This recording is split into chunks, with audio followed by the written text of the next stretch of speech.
اهلا وسهلا بيكم، ازيكم عاملين ايه؟ يا رب تكونوا بخير. النهارده باذن الله هيكون فيديو جديد وحلو، وهو ان هرد فيه على سؤال متابع جالي بعد ما نزلت الفيديو بتاع فيزا تيلدا. وقلت لكم انها فيزا كويسه وبتنفع في الاونلاين وفي كل حاجه. ازاي بقى تتخطى حته الانتظار؟ لان هو بعت لي سكرين شوت ان هو قدامه 80,000 بني ادم قدامه. وبعدين هي اصلا الفيزا لما تيجي انت تنزل الابلكيشن بيبقى قدامك ناس كتير قوي، يعني انت ممكن يبقى 5000 10000، ممكن يبقى 80,000 زي زميلنا ده.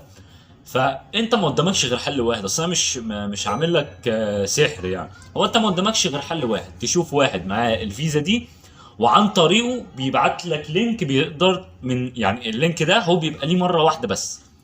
تمام؟ اللي معاه الفيزا دي بيقدر يبعت لك لينك اسمه تيكت ذهبي. التيكت الذهبي ده انت بتخش تسجل على طول، ولا تستنى 80,000 ولا 100,000 ولا 200,000.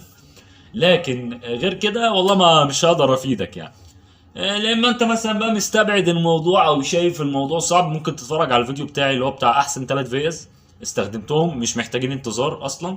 اتفرج على الفيزا بتاعت يلا بي، برضو منزله فيديو عندي في القناه. فانا جايب لك حلول يعني، فاهم؟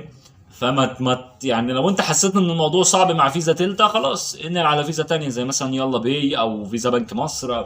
في فيز كتير قوي انا عاملها عندي في القناه، فروح وشوف الفيديوهات.